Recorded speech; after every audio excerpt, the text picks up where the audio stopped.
I came to the conclusion that God does not make mistakes with our second son, Douglas Alexander, when Doug only lived for 1 month. God wanted Doug here for 1 month. That was not a mistake. He took him home to be with him and completely healed him. Little Doug's completely whole and well. And I can give God thanks for that. We gave thanks for having the opportunity to have had him for that 1 month. And so they said it was a chance in 1,000 it would ever happen again. Don't worry about having more children. And after we had our third child, Kimberly Dawn, Kimberly had the same chromosome problems that Doug had, and they did not expect her to live at all. And so for about a month, that's how long Doug had lived, I would wake up saying, God, is today the day? And after a month, I told God, I cannot wake up every day of her life saying, is today the day? And so both John and I turned Kimberly over to the Lord and just surrendered her totally. We want to have her just as long as you'll give her to us, but not one day past your appointed day for Kimberly, because we're all in his hands, and it's up to him what the timing is. So yes, it did hurt, and it doesn't just come all of a sudden, God, thank you. And it doesn't mean you don't have grief and you don't have pain, but it does mean that as you go through the process, you can turn your eyes to God. Driving home from the hospital, my heart was just broken, and I was on the road going over all by myself in the car with Kimmy, and I was having a little pity party. What was me? And God taps me on the shoulder. Love it when God talks to you. It makes me cry. And he says, Linda, who's better able to take care of Kimberly? I said, you are the Lord. And he says, and I'll never leave you or forsake you.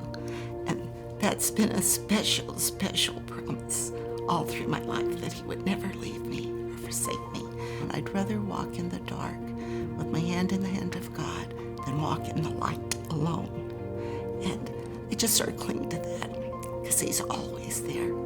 And we can learn from these precious gifts that God gives to us.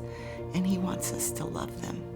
And because they are handicapped doesn't make them a less than person. They have a lot of love to give. She was only a 6-month developmental level, but when you would come, she was there with a smile, always with a smile to greet you.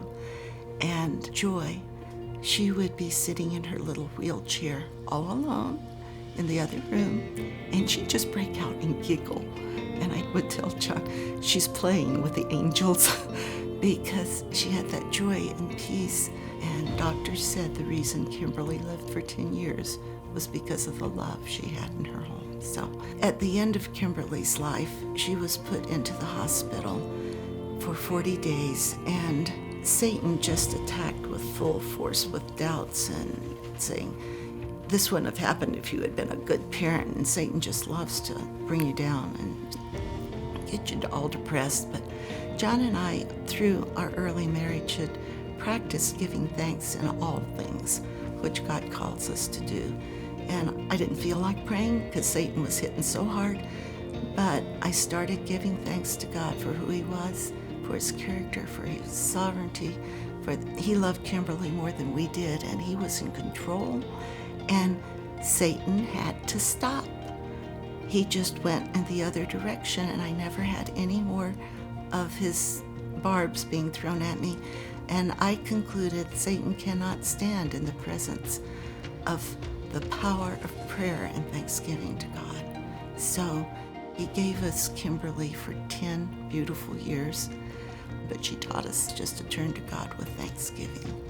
And how you rejoice over her, I want to rejoice over her as well with you. She was our angel.